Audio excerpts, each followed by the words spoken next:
अगर हम ये सब्जी बेच रहे हैं और हमारी लौकी अंदर से ख़राब है और ग्राहक पूछेगा ये कैसी है, समझिए, तो हम ख़राब थोड़ी बताएंगे। अगर ख़राब बताएंगे तो वो लेगा क्या? और हमारे पास कोई साधन भी नहीं, हम लड़की की फीस ही भरते भरते परेशान हैं। जैसे तैसे कर्जा लेके फीस भरते हैं, उसका फिर ब्याज भी भरते रहते हैं। गलती हमारी भी है कि हमने यहाँ पे लिया है। यहाँ पे ये देख ले, मकान बिल्कुल डैमेज स्थिति में है। इसकी हालत इतनी ख़राब है कि शायद एक थोड़ा सा झटका लगे ये मकान गिरने की पूरी कंडीशन है इसकी।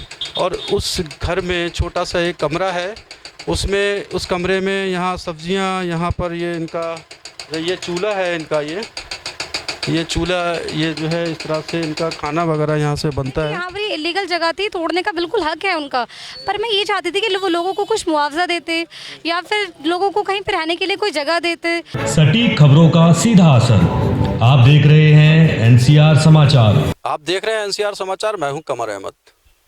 आज एक बड़ी अजीब जो कहानी दिल्ली की रही है मैं बताने जा रहा हूं आपको। इस वक्त मौजूद हूं तुगलकाबाद के किले में, जो कि गयासुद्दीन तुगलक ने इस किले को बनाया था। और तुगलकाबाद जो गांव और तुगलकाबाद एक्सटेंशन, कहीं ना कहीं इस किले के आसपास जो बस्ती बसी है उस इलाके को तुगलकाबाद एक्सटेंशन या तुगलकाबाद गांव बोला जाता है। वहीं तुगलकाबाद जो तुगलक का किला है, उस किले के बिल्कुल नज़दीक कुछ लोगों ने मकान बनाने शुरू किए। कुछ लोगों ने, जो कि सरकार या कोर्ट के द्वारा कहा गया कि वो अवैध निर्माण है, लेकिन कहीं ना कहीं ये निर्माण इस तरह से होते चले गए, ज़मीन बिकती चली गई, लोगों ने मकान बनाना शुरू कर दिए। और मकान भी मैं बता दूं आपको कि मकान जिस तरह के यहाँ बने हैं वो झोपड़ियाँ लोगों ने कहीं ना कहीं मजदूरी करके, अपनी सब्जी या दिहाड़ी लगा करके, कहीं ना कहीं एक एक ईंट जोड़ करके यहाँ पर मकान छोटे छोटे बनाए और वो यहाँ पर मकान बना करके रहने लगे। लेकिन एक मसला जो कि बड़ा ही एक दुखद कह सकता हूँ मैं, क्योंकि अब जब आशियाना कोई बनाता है, अगर गरीब किसी झोपड़ी को तैयार करता है तो उसके पीछे उसके पूरे जो एफर्ट्स होते हैं, जो भी उसके दिलचस्पी होती है अपने बच्चों को उस घर के अंदर परवरिश करने की, उन बच्चों को एक मुख्य धारा में लाने की जो कोशिश रहती है, वो कहीं ना कहीं इन झोपड़ी वालों को भी एक सोच थी कि यहाँ पर अपना घर बनाएंगे। उन्होंने किसी तरह से यहाँ पर आकर के ज़मीन खरीदी और जिन लोगों ने वो ज़मीन बेची, और लोगों का यहाँ तक आरोप है कि वो ज़मीन बेची गई, उन्होंने पैसा भी दिया। उसके अलावा जब मकान बनाना शुरू किए तो जो पुलिस प्रशासन को भी उन्होंने काफ़ी पैसा दिया था। तो क्या नाम है आपका? अनीसा। अनीसा जी की बेटी, जो कि हमदर्द यूनिवर्सिटी में लॉ की स्टूडेंट है। हमदर्द यूनिवर्सिटी के अंदर लॉ फैकल्टी में एडमिशन पाना ही सबसे बड़ी बात है एक तो, लेकिन इन्होंने अपनी मेहनत करके अपने बच्चे को कहीं ना कहीं उसमें एडमिशन कराया और वहाँ पर उनकी बच्ची पढ़ाई कर रही है। और बच्ची को पढ़ाई कराने के लिए जो फ़ीस ये पे करते हैं, अपनी सब्ज़ी की दुकान चला करके यहाँ से फ़ीस दे रहे थे। और जो मकान छोटा सा बनाया था वो भी इनका यहाँ पर टूटा है, और वो दुकान जो थी जिससे कि सब्ज़ी का काम करते थे वो भी यहाँ से टूट चुकी है। अब आपकी जो दोनों बेटियाँ हैं जो पढ़ाई कर रही हैं हमदर्द यूनिवर्सिटी में, लॉ की पढ़ाई कर रही हैं, वो एक तो 11वीं में है, वल्लभ भाई पटेल में है, और एक हमदर्द यूनिवर्सिटी में है जो कि लॉ की स्टूडेंट है। तो लॉ की स्टूडेंट है, उसमें तो पैसा काफ़ी ज़्यादा लगा होगा। आपने कैसे पैसे का अरेंज किया? मकान आपका टूट चुका है, कैसे आप करेंगे? जब एडमिशन कराया था तब इनके पापा सिलाई काम करते थे और हम सब्जी काम करती थी। उसके बाद में उनके पापा बीमार पड़ गए तो दिक्कतें आने लगी, तो बड़ा मुसीबतें में जैसे तैसे कहीं लोन लिया या कहीं किसी से कर्जा लिया, फिर धीरे धीरे भरती रही, किसी रिश्तेदार से लिया, ऐसे करके मतलब फीस जमा करती रही। आप दिखाओ ज़रा कहाँ पे आपका मकान है और कहाँ से। तो ये एक बड़ी दुख की बात है कि एक बच्चे जो पढ़ाई करने की कोशिश कर रहे हैं यहाँ से और यहाँ पर रहते थे, उनका मकान भी यहाँ से तोड़ दिया गया। आपका क्या नाम है? हमारा नाम सर जहीरुद्दीन है। जहीरुद्दीन साहब जी। आपकी बेटी, आपको पता है हमदर्द यूनिवर्सिटी में लॉ की स्टूडेंट है? जी, हमने एडमिशन कराया है। आपने एडमिशन कराया है। अब आपका घर वगैरह तो तोड़ दिया गया, कैसे करेंगे अब आप? अब क्या करेंगे भाई, देखो जो कुछ होगा वो कट तो रही है, जैसे भी जो कुछ होगा कुछ बेचा बाची करेंगे। समझे, घर तो तोड़ दिया है। लेकिन आपने जिससे खरीदा था घर, उससे नहीं कहा कि हमें आपने अवैध ज़मीन बेच दी? उसने कुछ नहीं कहा हमसे। उसने ये कहा कि हमने जिससे खरीदी है उसके पुरखों की ज़मीन है और हम आपको ये गारंटी से दे रहे हैं, कोई टूटा फूटी कुछ नहीं होगी, आप आराम से रहो। समझे। और उन्हीं ने तरस खा के हमें ये जगह रहने को दे दी है, तब तक अपना सामान हम रखो और यहाँ रहो और यहाँ अपनी सब्जी बेचो। वैसे सब्जी हम अपने जो हमारा घर था उसी के सामने ही बेचते थे। हाँ, अब जो है वो जिन डीलर से हमने जगह दी। अब आपकी बेटी जो तरन्नुम है लॉ की स्टूडेंट है हमदर्द के अंदर, क्योंकि लॉ की पढ़ाई जो कि कानून की एक तरह से पढ़ाई होती है वो, और कानून के ज़रिए से ही आपका ये कहीं ना कहीं कोर्ट के ऑर्डर से ही आपके मकान तोड़े गए हैं। तो क्या लगता है कि बेटी जो है उसी रास्ते पर, कानून के रास्ते पर जा रही है और कानून ने ही आपका घर छीन लिया? अब क्या बताया जाए, ये तो कानून ही जान सकता है। कम से कम नोटिस तो देना चाहिए, तो नोटिस भी कुछ नहीं दिए। 3 महीने पहले ऐसी इतला दे दी कि ये गैर कानूनी है, समझे। तो हम अब 3 महीने से क्या इंतज़ाम कर देते, क्या नहीं करते। और हमारे पास कोई साधन भी नहीं, हम लड़की की फीस ही भरते भरते परेशान हैं। जैसे तैसे कर्जा ले के फीस भरते हैं, उसका फिर ब्याज भी भरते रहते हैं। लेकिन हाँ, हमारी लड़की अगर कामयाब हो जाएगी तो शायद हमें कुछ राहत मिल जाए। अच्छा, फीस आपने जो पिछले टाइम फीस भरने के लिए आपने कुछ ब्याज पे, इंटरेस्ट पे कुछ पैसा लिया था? हाँ जी, लिया है पैसा। करीब 1 लाख रुपये कर्जा है हम पे की भी फीस भरने में। उसका ब्याज भर रहे हैं, और वो भी यहाँ 10% का ब्याज मिलता है, 10% का ब्याज भर रहे हैं। 10% पे आपने 1 लाख रुपए लिए और फीस आप उससे भर रहे हैं? उससे भर रहे हैं। अब तो वो भी अटक जाएगा, अब कैसे देना पड़ेगा। वो हमारी बेइज्जती करेगा, क्या करेगा क्या नहीं करेगा। घर भी टूटेगा, कोई साधन भी नहीं है। अभी तो आपने फीस दे दी इंटरेस्ट पे, ब्याज पे लेकर के। अब आप जो है जो आगे की फीस जानी है वो कैसे करेंगे? आगे फीस अब जानी ही नहीं है। आगे अगर कोई कोर्स करती है तो जानी है। वकालत तो उसकी पूरी होने जा रही है। 25 तारीख को लास्ट पेपर है, कल 17 तारीख को पहला पेपर था, अब 25 को लास्ट है। इसकी वकालत तो पूरी हो जाएगी। अब आगे अगर कोई करती है LLM वगैरह का, तो कॉलेज वाले सहायता दे रहे हैं। अगर हम ये सब्जी बेच रहे हैं और हमारी लौकी अंदर से ख़राब है और ग्राहक पूछेगा ये कैसी है, समझे, तो हम ख़राब थोड़ी बताएंगे। अगर ख़राब बताएंगे तो वो लेगा क्या? नहीं, तो ईमानदारी नहीं हुई ना फिर तो। अब जब ईमानदारी हो या बेईमानी हो, हमारे साथ जो भी हुआ है, छल हुआ है, कपट हुआ है, जो भी हुआ है, समझे, उसका खामियाजा हम भर रहे हैं। मतलब हमदर्द यूनिवर्सिटी में बच्ची जो आपकी है वो सेफ़ है कहीं ना कहीं, और वहाँ से वो कुछ ना कुछ उम्मीद है आपको कि बेहतर होगा? वहाँ वो सेफ़ है और हमें उम्मीद है कि इंशाअल्लाह अल्लाह ताला करेगा, वो कामयाब हो जाएगी और कामयाब हो चुकी है।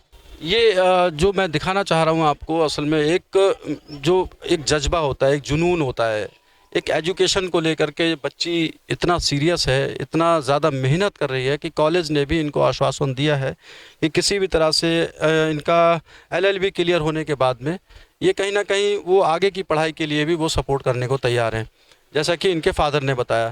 तो तरन्नुम, मैं जानना चाहूँगा, तुम्हारा घर यहाँ से टूट चुका है, जो कि किसकी गलती मानती हो?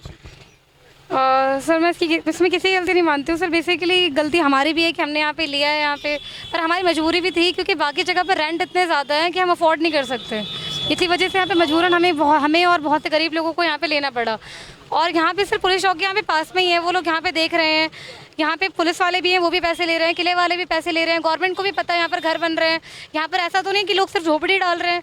झोपड़ी लोगों ने अब डाली जब लोगों के घर टूट गए हैं। उससे पहले यहाँ पे लोगों के पक्के मकान बने हुए थे, पर उसके बावजूद भी यहाँ पर प्रशासन ने पहले कोई एक्शन नहीं लिया। ये वाली भी जो एरिया, ये भी किले के अंदर आती है। यहाँ पे करीबन लाखों घर बने हुए हैं, जिसके अंदर करोड़ों लोग रह रहे हैं। पूरे तुगलकाबाद गाँव के अंदर यहाँ बहुत सारे मोहल्ले हैं, पर फिर भी कभी भी प्रशासन ने कोई एक्शन नहीं लिया। करीबन यहाँ पर 50 साल हो गए हैं लोगों को घर बनाते हुए रहते हुए, और अब जाकर इन्होंने एक्शन लिया है, पर आज तक कोई एक्शन नहीं लिया। आपका घर भी यहाँ से टूट चुका है और पढ़ाई आपकी कैसे करके, आपके एग्ज़ाम चल रहे हैं इस वक्त, तो पढ़ाई को आपने कैसे सफ़र किए? ये जो इतना पापा सब्जी बेच रहे हैं, मकान टूटा, बहुत ज़्यादा डिस्टर्ब रही होगी आप। एग्ज़ाम में क्या तैयारी आपकी हो पाई है? पूरी एग्ज़ाम आप दे रहे हैं? सर एग्ज़ाम के टाइम में मुझे बहुत ज़्यादा ही प्रॉब्लम्स हो रही है, क्योंकि ना हमारे पास रहने के लिए घर है ना कुछ है। हमें बस एक छोटी सी दुकान है, यहाँ पर हमें रहना पड़ रहा है। तो ना यहाँ पे वॉशरूम की फैसिलिटी है, होमलेस ही हो चुके हैं बेसिकली। तो अब मैं वही अपनी तरफ से पूरी कोशिश कर रही हूँ, जितना हो सकता है मैं एग्ज़ाम अपना अच्छे देने की कोशिश कर रही हूँ। अच्छा, एक सवाल मैं आपसे करना चाहूँगा। आप एक कानून की पढ़ाई पढ़ रही हो, आप आने वाले टाइम में वकील बनो शायद, या फिर उससे भी आगे जा सकती हो, आप जज बन सकती हो कहीं।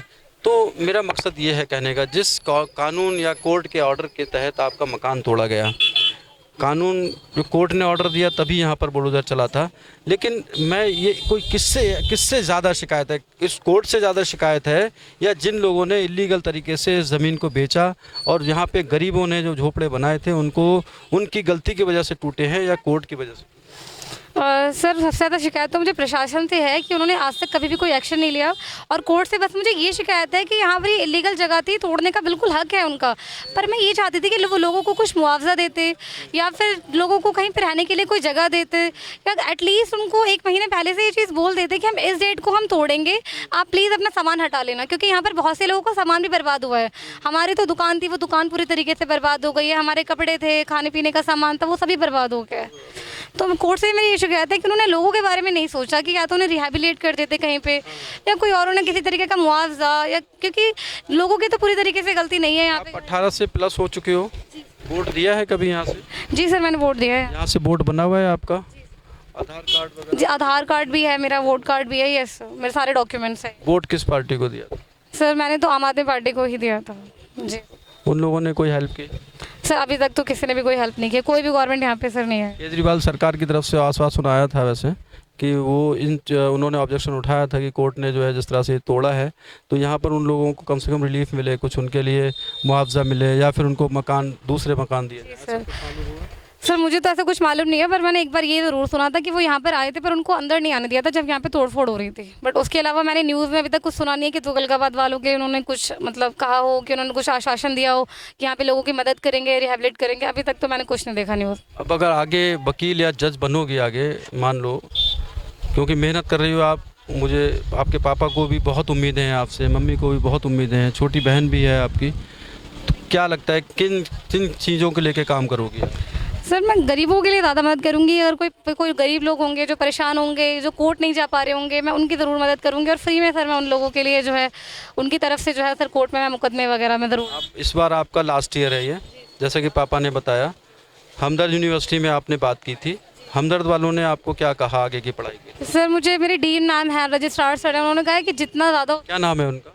सर हमारी डीन मैम का नाम है शलीना के बशीर जी। सर उन्होंने यही मुझे आश्वासन दिया कि हम आपकी कोशिश करेंगे कि आप आगे भी अपनी पढ़ाई कंटिन्यू कर सको, क्योंकि मुझे जुडिशरी का एग्ज़ाम देना है, तो शी सेड कि हाँ हम आपकी हेल्प करेंगे, जितना हमसे हो पाएगा हम कोशिश करेंगे। तो आगे भी वो पढ़ाई में आपको पूरा सपोर्ट करेंगे, क्योंकि हामिद साहब जो कि हमदर्द के चांसलर हैं, हामिद साहब क्योंकि कंटिन्यू वहाँ पर लोगों की एक तरह से जो है सोशल का बहुत काम करते हैं वो, तो बहुत सारे लोग उनके पास जाते हैं, तो मुझे लगता है वो आपके पास वो भी रास्ता है, शायद वहाँ जा कर के भी हेल्प मांग यस सर, मैंने कोशिश तो की है मेरी डीन मैम के थ्रू, बिकॉज डायरेक्ट तो मैं नहीं जा सकती, प्रोटोकॉल्स होता है कुछ, तो डीन मैम से मैंने रिक्वेस्ट किया, तो she will definitely do something. Yes चलिए, मैं बिल्कुल दुआ करूंगा कि इनके फ्यूचर के लिए बच्ची का जो है एक बहुत मेहनत करके, कोशिश करके, कहीं ना कहीं ये शायद फर्स्ट जनरेशन होगी जो आपका यहाँ। Yes sir, yes sir. Sir क्या कैसा लग रहा है फिर आपको? सर मुझे की पढ़ाई यहाँ तो इतनी मेहनत करके आपने पूरी। सर मुझे अच्छा तो बहुत लग रहा था, बट अभी इतनी ज़्यादा प्रॉब्लम्स हो गई है तो बहुत ज़्यादा सफ़र भी करने को हो रहा है, बट इन फ्यूचर इंशाल्लाह सब कुछ ठीक हो जाए। बिल्कुल, इस मेरे ख्याल से इस ख़ानदान का, जैसा कि बच्ची ने बताया कि इस ख़ानदान से पहली जनरेशन है जो कि कॉलेज तक, यूनिवर्सिटी तक पहुंची है, और वहीं कहीं ना कहीं दुख की बात इतनी है कि यहाँ पर उसका जो घर था वो तोड़ दिया गया, सब्जी की जो दुकान थी वो ख़त्म हो चुकी है, रेडी पर उसके फादर जो है यहाँ सब्जी बेचने की कोशिश कर रहे हैं। मैं घर भी दिखाना चाहूँगा जिस तरह से ये लोग रह रहे हैं, या शायद किराए पर रह रहे हैं, या जिस तरह से भी कंडीशन है, ये एक बार मैं दिखाना चाहूँगा जिस तरह से इस बच्ची को, शायद अभी उसने जो सवाल किया था, कहा था कि मैं गरीबों के लिए हेल्प करूंगी, तो ऐसे ये उस पीड़ा को, उस दर्द को समझ सकते हैं कि ये किस तरह से गरीबों को मदद करेंगे। ये देख लें, मकान बिल्कुल डैमेज स्थिति में है, इसकी हालत इतनी ख़राब है कि शायद एक थोड़ा सा झटका लगे ये मकान गिरने की पूरी कंडीशन है इसकी। और उस घर में छोटा सा एक कमरा है, उसमें, उस कमरे में यहाँ सब्जियाँ, यहाँ पर ये इनका ये चूल्हा है इनका, ये चूल्हा, ये जो है इस तरह से इनका खाना वगैरह यहाँ से बनता है।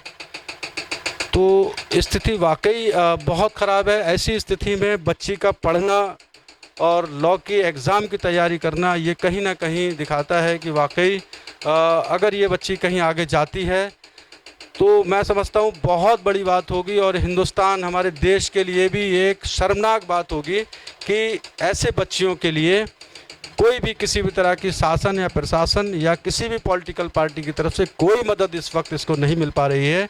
ये वाकई शर्मनाक है।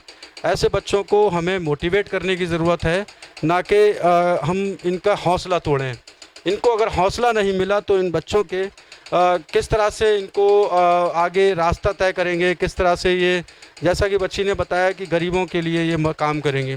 आपके घर की स्थिति वाकई बड़ी ख़राब है, क्या लगता है कैसे करके आप इसको मैनेज करोगे? इतने कैसे आप, क्योंकि एग्ज़ाम देने के बाद रिज़ल्ट आएगा, उसके बाद कैसे आप जल्दी पैसा कमा पाओगे, कैसे करोगे आप मैनेज?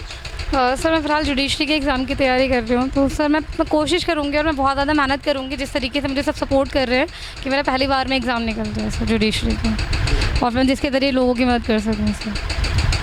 बिल्कुल, बच्ची के जज्बे को मैं सलाम करता हूँ, एनसीआर समाचार सलाम करता है। जिस तरह से उसका कहना है कि मैं इतनी मेहनत करूँगी कि पहली बार में ही मैं एग्ज़ाम पास आउट करूँ और मैं जुडिशरी में जा कर के अपने घर की स्थिति और सामाजिक जो भी जिम्मेदारी है और गरीबों के लिए जिस तरह से उसने कहा है काम करने का, वो ख्वाब और वो सपना पूरा कर सके।